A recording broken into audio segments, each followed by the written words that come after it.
pessoal, meu nome é Lilian, sou professora de Biologia e hoje eu vou falar para vocês a respeito da regulação da secreção hormonal. Os mecanismos que regulam a secreção de hormônios no corpo humano, eles são conhecidos como feedbacks, tá? A origem da palavra é uma palavra em inglês, né? Feed significa alimentar e back significa de volta, né?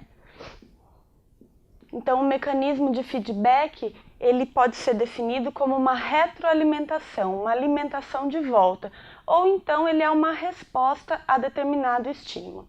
Então, vou colocar aqui, retroalimentação barra resposta. Essa resposta que vai ser obtida na regulação hormonal, ela pode ser de um hormônio sobre um outro hormônio ou então de um hormônio sobre um órgão. Os dois tipos de feedbacks que a gente conhece que acontecem no corpo humano são o feedback negativo e o feedback positivo. Qual que é a diferença entre eles?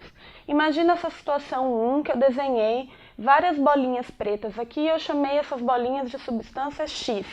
Quando essas substâncias elas aumentam no corpo, isso induz uma resposta de uma outra substância que eu chamei de Y. E essa resposta ela é negativa. Por quê?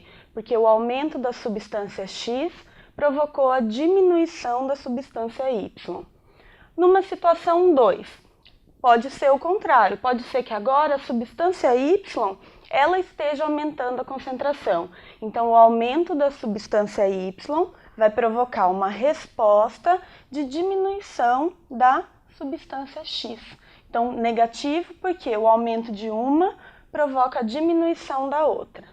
E o feedback positivo? No feedback positivo, a resposta ela é positiva. O aumento de uma substância, que eu chamei aqui de X, ela provoca uma resposta no aumento de uma substância Y. Eu coloquei como substância para ficar mais fácil de entender, mas aqui, por exemplo, poderia ser um órgão e o aumento da concentração desse hormônio poderia provocar a diminuição da atividade de um órgão.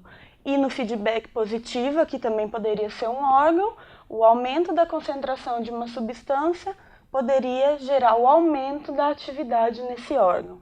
No controle hormonal, o feedback negativo é o que mais acontece, é o mais comum. O feedback positivo não acontece tanto substância com substância, mais substância e órgão, tá?